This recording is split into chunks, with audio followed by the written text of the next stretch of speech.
Hello guys, आप देख रहे हो मंगा टाइड और आज की ये मनवा स्टोरी इतनी जबरदस्त है कि एंड तक आपकी नजरें स्क्रीन से हटेंगी ही नहीं। तो वीडियो को पूरा देखो, लाइक ठोको और मंगा टाइड को सब्सक्राइब जरूर करो क्योंकि स्टोरी अभी शुरू होने वाली है। एक भरे हुए अरीना में ये नूब पैट्रिक मौजूदा रेनिंग चैंपियन किम जिनहो को चुनौती देता है, एक लिविंग लेजेंड जिसका रिकॉर्ड 100% के ओके का है। पैट्रिक का कॉन्फिडेंस उन अटकलों से आता है जो किम की हाल की फाइट्स को लेकर फैल रही हैं। ऑब्जर्वर्स ने नोटिस किया है कि किम अपने लेग्स का इस्तेमाल नहीं कर रहा और पैट्रिक को शक है कि वह इंजर्ड है, इसीलिए आज रात वह खुद को न्यू चैंपियन बनते हुए देख रहा है। जैसे ही फाइट शुरू होती है, पैट्रिक तुरंत महसूस करता है कि दुनिया के सबसे महान फाइटर के सामने खड़ा होना कितना भारी दबाव पैदा करता है। लेकिन यही तो वह चाहता था। उसका प्लान बिल्कुल सिंपल है, लेग को टारगेट करना। अगर किम इतनी एरोगेंस दिखाकर इंजरी के बावजूद रिंग में उतरा है तो पैट्रिक यह पक्का करेगा कि वह पैर दोबारा कभी इस्तेमाल ना हो सके। पैट्रिक तेजी से टैकल के लिए दौड़ता है, पूरी तरह अपनी स्ट्रैटेजी पर कमिट होकर। लेकिन जिस पल उसे लगता है कि उसने अपर हैंड पा लिया है, उसी पल उसकी दुनिया उलट जाती है। लिटरली एक ही इंस्टेंट में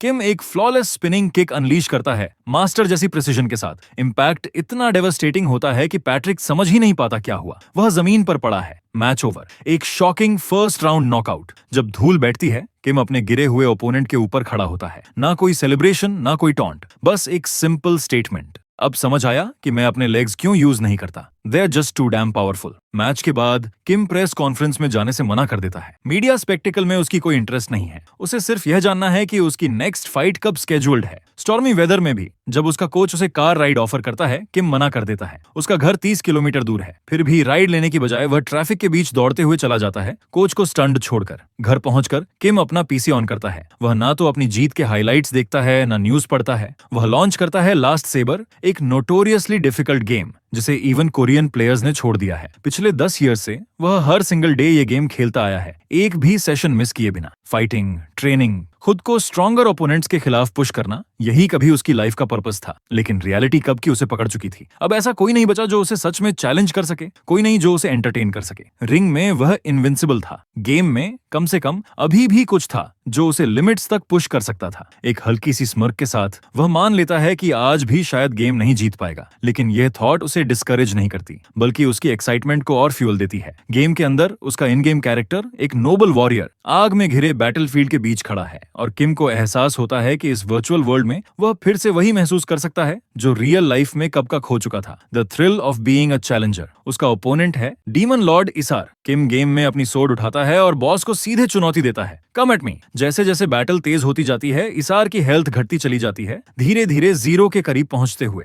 लगता है शायद यही वो पल है जब वह आखिरकार जीत जाएगा। हर स्ट्राइक पूरी प्रिसीजन के साथ लग रही है और जो कभी डरावना डीमन लॉर्ड था, अब उसकी आंखों के सामने कमजोर पड़ता जा रहा है। लेकिन कुछ ठीक नहीं लग रहा। फाइट का जो थ्रिल था वो धीरे धीरे वेन होने लगता है। किम नोटिस करता है कुछ सटल लेकिन अलार्मिंग बातें। बॉस अब पहले की तरह जोर से फाइट नहीं कर रहा। उसके कभी डेडली अटैक्स अब स्लगिश हो चुके हैं, प्रिडिक्टेबल हैं, यहाँ तक कि सिंपल स्ट्राइक्स को डॉज भी नहीं कर पा रहे। जो कॉम्प्लेक्स अटैक पैटर्न्स कभी उसे स्प्लिट सेकंड डिसीजंस लेने पर मजबूर कर देते थे, अब शॉकिंग रूप से स्ट्रेट फॉरवर्ड लगने लगे हैं। कंफ्यूजन छा जाती है। क्या वह इतना ज्यादा इंप्रूव कर गया है या फिर सच में कुछ फंडामेंटली रॉन्ग है? चैलेंज को ओवरकम करने की एक्सिलरेशन की जगह किम एक अनएक्सपेक्टेड आयरॉनिक रियलाइजेशन से जूझने लगता है। अब वह जीतने के लिए फाइट नहीं कर रहा, अब वह खुद विक्ट्री से डरने लगा है। इस बेचैनी को तोड़ने के लिए वह उल्टा अपने ओपोनेंट को चीयर करने लगता है। वह डीमन लॉर्ड आइजर से फाइट बैक करने के लिए कहता है। उसकी आवाज एनकरेजमेंट से भरी होती है, लेकिन उसके हाथ कीबोर्ड पर रूथलेस रहते हैं, फ्लॉलेस मैन्यूवर्स एग्जीक्यूट करते हुए। कुछ ही पलों में स्क्रीन पर एक मैसेज फ्लैश होता है, congratulations, you have defeated demon lord इसिजार। गेम का लोगो दिखाई देता है, उसे लास्ट सेबर खेलने के लिए थैंक यू कहते हुए।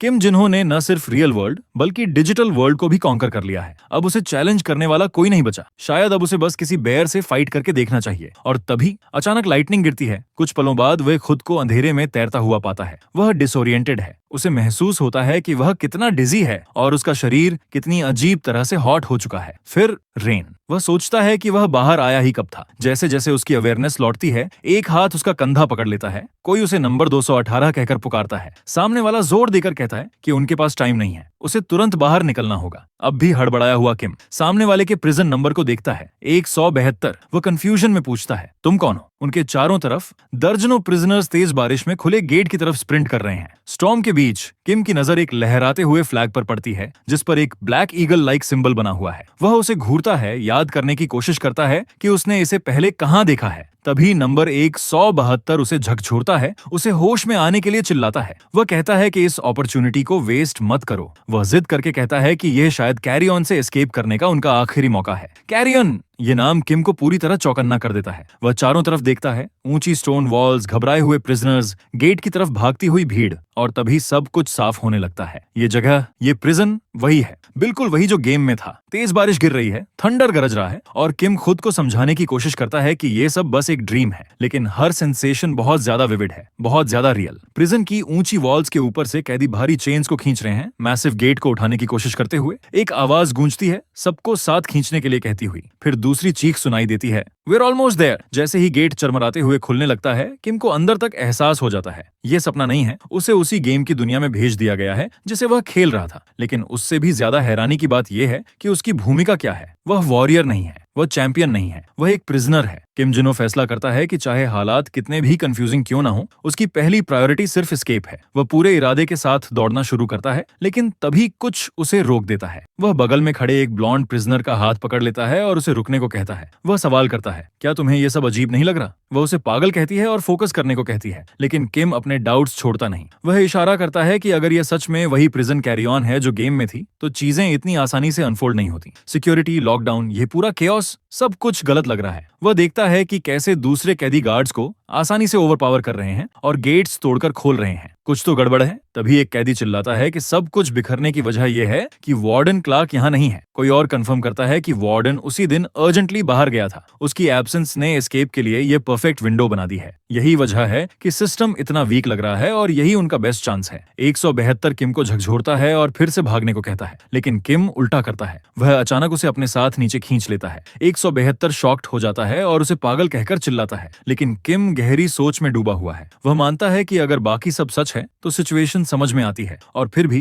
कुछ सही नहीं लग रहा। अचानक उसका चैंपियन इंस्टिंक्ट जाग उठता है। वह इंस्टिंक्ट अंदर से चीखता है, absolutely do not cross that door. तभी उनके चारों तरफ बाकी कैदी खुशी से चिल्लाने लगते हैं। मैसिव गेट के पास वार्डन क्लार्क प्रकट हो जाता है। आर्म्ड, काम और बिना किसी हेजिटेशन के वह एक अटैकर को वहीं काट गिराता है। क्लार्क बारिश में मजबूती से खड़ा रहता है, पूरी तरह अनफेज्ड। उसके चेहरे पर एक ट्विस्टेड ग्रिन फैल जाती है। वह कैदियों को वर्मिन कहता है और ठंडे दिल से हुक्म देता है, किल देम ऑल। उसके पीछे गार्ड्स की पूरी स्क्वाड्रन खड़ी है, फुली आर्म्ड और आर्मर्ड। 172 यह दृश्य देखकर सन्न रह जाता है और पूछता है, वह आदमी यहाँ क्यों है? और किम अब पूरी तरह श्योर होकर किम चिल्लाता है कि यह एक ट्रैप है और उसे भागते रहने के लिए कहता है। सेलिब्रेशन की जगह अब पैनिक ले लेता है, जब कैदियों को बहुत देर से एहसास होता है कि वे किस जाल में फंस चुके हैं। जो एस्केप लग रही थी वही एक डेथ ट्रैप बन जाती है। वार्डन क्लार्क अपने आदमियों को बचे हुए प्रिजनर्स को लाइन में खड़ा करने का आदेश देता है। गार्ड्स तुरंत एक्शन लेते हैं, थके हुए और डरे हुए इनमेट्स को जबरदस्ती खड़ा कर देते हैं। किम और नंबर 172 चुपचाप खड़े रहते हैं, ध्यान खींचने से बचने की कोशिश करते हुए। किम को उसकी नौजिया संभाल न पाने पर डांट पड़ती है। प्रिजनर्स, यहाँ तक कि बच्चे भी, इस रूथलेस पावर डिस्प्ले का शिकार बनते हैं। वार्डन क्लार्क किम के पास आता है और उसका मजाक उड़ाता है, कहता है कि वह लकी था। किम सोचता है कि क्या बाकी लोग बस भागने की हिम्मत नहीं जुटा पाए। क्लार्क आगे मेजर्स को नीचा दिखाता है, उन्हें कावर्ड्स कहता है और दावा करता है कि वे वर्दी रिवल्स तक नहीं हैं। वह किम के करीब झुकता है और चेतावनी देता है कि आज जिंदा बचने का पछतावा उसे जरूर होगा। फिर वह उसे अरहान नाम से बुलाता है। किम सन्न रह जाता है। अब प्रिजन लाइफ में 1 हफ्ता बीत चुका है। किम अपनी कहानी नरेट करता है। प्रिजनर से सिर्फ एक ही काम कराया जाता है, स्टोन टावर्स बनाना और फिर तोड़कर दोबारा बनाना। एक मीनिंगलेस और एग्जॉस्टिंग पनिशमेंट। इस ग्रूलिंग लेबर के दौरान किम अपने नए बॉडी की लिमिट समझने लगता है। ये यंग है, लगभग 15 साल का और बेहद वीक। इतना वीक कि पत्थर उठाते ही सांस फूल जाती है। रात में वह चुपचाप मैजिक इस्तेमाल करने की कोशिश करता है, लेकिन हर बार फेल हो जाता है। ये उसे कंफ्यूज करता है, क्योंकि अरान, जिस नाम का जिक्र वार्डन ने किया था, सबसे महान मैजिक फैमिली है। ये कोई सेंस नहीं बनाता कि उस लिनिएज का कोई इंसान मैजिक इस्तेमाल न कर पाए। वह सोचता है, क्या इसी वजह से उसे यहाँ अबैंडन किया गया था? इन्हीं ख्यालों में डूबा होता है कि एक गार्ड चिल्लाकर उसे फिर से स्टोन्स मूव करने का आदेश देता है, इस बार दूसरी साइड पर। और आदेश आते हैं, तेज चलो, जल्दी करो। जैसे जैसे नए बॉडी के साथ सिंक्रोनाइजेशन 78% तक पहुंचता है, किम सोचता है कि यह पूरी तरह कंप्लीट कब होगा। इधर प्रिजन लाइफ की हार्श रियलिटी चलती रहती है। मील टाइम पर किम फूड की खराब क्वालिटी नोटिस करता है, मुश्किल से खाने लायक मीट और ब्रेड।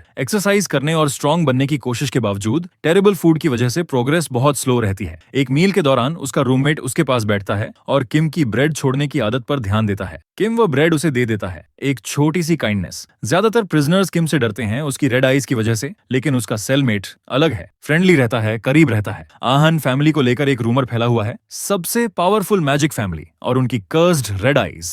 लोग मानते हैं कि ये रेड आईज बहुत लोगों को मार मारने का नतीजा है और जो भी उन्हें देखता है वह मर जाता है। इस डर ने किम को दूसरों से अलग थलग कर दिया है। सोचते हुए किम को एहसास होता है कि शायद पोजेशन से पहले वह और उसका रूममेट दोस्त थे। फिर भी एक सवाल उसे परेशान करता रहता है, एक आहान होते हुए भी वह मैजिक क्यों नहीं इस्तेमाल कर पा रहा। उसका सेलमेट उसे सावधान रहने की वार्निंग देता है। बाकी प्रिजनर्स गुस्से में हैं। उसे ज्यादा मेहनत करने के लिए ब्लेम किया जाता है क्योंकि उसकी वजह से सबका वर्कलोड बढ़ गया है। अब किम समझ जाता है कि हर कोई उसे इतनी हॉस्टिलिटी से क्यों घूर रहा है। उसका सेलमेट उसे प्रिजनर नंबर 589 से सावधान रहने की वार्निंग देता है। कैदियों का सबसे खौफनाक बॉस, जो मर्डर के लिए जाना जाता है और जिसका फाइटिंग अरीना में बेहद ब्रूटल पास्ट रहा है। किम को एहसास हो जाता है कि यह कॉन्फ्लिक्ट अब एस्केलेट होने वाला है। 500 नवासी सीधे किम के सामने आकर उसे कन्फ्रंट करता है और बढ़े हुए वर्कलोड के लिए उसे ब्लेम करता है। किम शांति से जवाब देता है, व्हाट इफ आई एम, और उकसाते हुए जोड़ देता है कि वह इसे एक्सरसाइज की तरह हैंडल करेगा। जैसे ही टेंशन अपने पीक पर पहुंचती है,